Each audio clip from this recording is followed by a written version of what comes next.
Es la muerte de Cervantes, que es una muerte indigna de haberla hecho Don Quijote. Don Quijote debió morir defendiendo a una prostituta, pues unos gañanes que lo mataran a palos. Era lo suyo. Era defendiendo el honor de una prostituta, pues matado por unos gañanes. Eso era la muerte digna que se merecía Don Quijote, no el de un burgués metido en la cama diciendo que haya sido una cosa equivocada. ¿Qué va a ser equivocada? Si fuera equivocada no tendríamos esa dignidad, no consideraríamos esa dignidad que tiene el Quijote, que es precisamente eso, el ser digno por dentro, no por fuera. Por fuera ridículo y grotesco si se quiere, pero por dentro con una dignidad que no ha tenido nunca la humanidad más dignidad. Hoy arrancamos con un pequeño corte de la entrevista realizada a Miguel Fisac en 1984 por Miguel Lizcano en el programa de televisión española Autorretrato. En este programa se entrevistaba en profundidad a los cineastas, escritores, políticos y artistas en general más relevantes de la época. Esta entrevista podéis encontrarla en RTVE a la carta, aunque también dejaremos el enlace directo para que podáis escucharla íntegramente. Nos parecía una buena idea comenzar escuchando la voz rotunda y tajante del protagonista de hoy y comentar brevemente su vinculación con lo quijotesco y también con la venta. Justamente, el mismo año de la entrevista hubo un intento de catalogación del edificio como monumento histórico-artístico, bajo un informe avalado por Fisac. Hola a todos y bienvenidos al cuarto episodio de En un lugar del patrimonio manchego, el podcast de la Asociación Cultural Venta de Borondo y Patrimonio Manchego.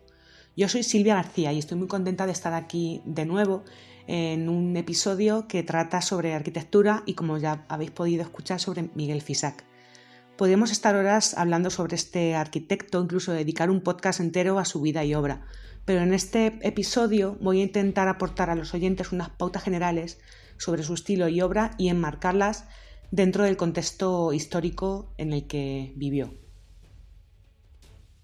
Miguel Fisac Serna nace en Daimiel, Ciudad Real, en el año 1913 y es uno de los arquitectos españoles más interesantes del pasado siglo. Como ya he comentado, para entender su obra es necesario enmarcarla en un determinado contexto. Fisac comienza sus estudios de arquitectura en Madrid, quedando interrumpidos por la Guerra Civil. Durante la guerra, en la que participó del lado de las tropas franquistas, entra a formar parte del Opus Dei, del que fue miembro durante varias décadas. Lo abandonó después, siendo desgraciadamente un perjuicio para su carrera. Unos años más tarde, en 1942, obtiene el título de arquitecto y comienza su andadura profesional. Como consecuencia de la posguerra, el país estaba cerrado a las influencias externas, siendo esta situación un reflejo en toda creación artística y, por supuesto, en la arquitectura. Los arquitectos jóvenes de esta época crecen intelectualmente y se fortalecen luchando contra el aislamiento y la marginación cultural. Estamos hablando especialmente de la década de los años 40. Estos arquitectos, entre los que se encuentra Fisac, reaccionan al estilo clasicista sin sentido que se impone en este momento. Estos inician por cuenta propia la recuperación de las corrientes modernas que estaban practicándose por todo el mundo. Por un lado, rechazan esta corriente academicista y neoimperialista, pero también se muestran recelosos ante el aséptico y frío movimiento moderno. Ellos apuestan por diseñar arquitecturas modernas, pero adaptadas al entorno. Las primeras obras de Fisac tienen cierto carácter artesanal y organicista, y están en cierto modo inspiradas en arquitecturas nórdicas. Durante los años 50 y 60, Miguel Fisac construye mucho por todo el país, llegando a ser una de las figuras estelares de la época. Su arquitectura es admirada y aceptada por conjugar lo moderno y lo orgánico con lo local y lo popular. El arquitecto aporta su idea de que es posible hacer una arquitectura honrada y moderna, sin la necesidad de utilizar materiales sofisticados, dando una lección de artesanía y de aplicación de los conocimientos adquiridos en sus viajes por los países escandinavos y también por todo el mundo. A partir de los años 60, su obra alcanza una singular madurez y todos sus proyectos tienen un interés particular. Su arquitectura combina el programa del edificio con la técnica, la estética, el lugar y el paisaje, generando una obra específica y personal en cada caso, esquivando así las propuestas de la vanguardia del momento. Es conocida su frase: Me gusta ver pasar las modas como el buey los trenes. Esta circunstancia, junto con su carácter francotirador e individualista, le irán marginando tanto entre los jóvenes como por algunos historiadores de la arquitectura contemporánea española. Fisac continúa con encargos, escribiendo críticas de arquitectura y urbanismo, e investigando sobre las posibilidades estéticas del hormigón visto, siendo este material el protagonista a partir de este momento. Encofrados flexibles, texturas de aspecto acolchado. Fisac intenta que el hormigón exprese su carácter estructural y a la vez maleable. Como ejemplo de esta técnica tenemos muy cerca, en Daimiel, el edificio de viviendas de la calle Virgen de las Cruces, que casualmente está construido en el terreno donde se situaba la farmacia de la familia del arquitecto. Fisac provoca también toda una revolución en la arquitectura religiosa española. Algunas de las consecuencias del Concilio Vaticano II, que tuvo lugar en 1962, fueron la evolución del edificio de culto católico, debido a los cambios que se producen. Un talante más pastoral, un diálogo de sacerdote a los fieles dándoles la cara y creando ambientes que acercan a Dios a la escala humana.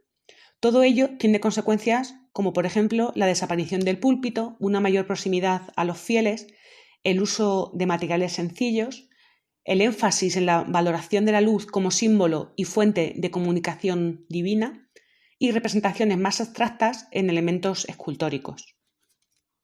Fisac reinterpreta los múltiples conceptos del espacio religioso y trata de convertirlos en algo novedoso y sorprendente. Esta interpretación es inconsciente, imaginativa y personal, pero también creativa. Al prescindir de cualquier imposición simbólica en la forma de la planta, como la cruz latina, nave con capillas laterales, el espacio de culto propuesto por Fisac hace converger las miradas hacia el único altar. Como ejemplos significativos tenemos la iglesia de la Coronación en Vitoria, terminada en 1960, y la iglesia de Santa Ana en Madrid en 1965. La arquitectura religiosa de Fisac ocupa un papel muy relevante en el proceso de modernización de la arquitectura española. Como podemos ver en su obra, el diseño del espacio religioso no es solo cuestión de fe, sino de una especial sensibilidad. Miguel Fisac es todo un referente tanto a nivel de obra como de pensamiento. Demuestra que no hace falta haber nacido en el Renacimiento para saber hacer casi de todo y hacerlo bien, ya que además de diseñar edificios, durante su vida también se dedica al diseño urbano, al diseño de muebles, al dibujo, a la escritura, a la investigación, a la experimentación de materiales y estructuras, incluso al diseño de joyas y al diseño del propio vestido de novia de su mujer. Miguel Fisac llega a crear arquitecturas que son denostadas por ser demasiado sencillas, como es el caso del Instituto Laboral de Daimiel, el actual Centro del Agua.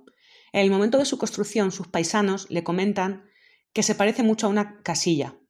Los vecinos de Daimiel esperaban que el arquitecto trajera la modernidad al pueblo con edificios mucho más monumentales. Él sentía orgullo cuando escuchaba estas palabras porque era lo que él quería, a pesar de que los vecinos no llegaran a comprenderlo. El discurso del arquitecto es claro y sencillo, sin argumentos enrevesados y faltos de fundamento. Sin duda, algunas de las mejores obras de Miguel Fisac son aquellas en las que la organización espacial y la forma están íntimamente ligadas al método constructivo. Para ir terminando, solamente me queda emplazar a los oyentes a buscar imágenes de sus proyectos, a leer sobre su vida y su pensamiento, a hacer una búsqueda por todo lo que podamos encontrar publicado por Internet, aunque también existe una amplísima bibliografía que puede encontrarse tanto en librerías como en bibliotecas. Entre estas publicaciones realmente hay auténticas maravillas que documentan el paso a paso de la construcción de sus edificios, planos originales o incluso fotografías de la época. Ya simplemente quiero animar a los oyentes a visitar sus obras. Está claro que en la medida de lo posible y siempre con responsabilidad. Estas obras están repartidas por toda la geografía nacional, desde el entorno más inmediato, que puede ser Daimiel, Almagro, Valdepeñas, Ciudad Real, hasta pasando por Madrid, Vitoria, Huesca, La Coruña, Cádiz o Murcia.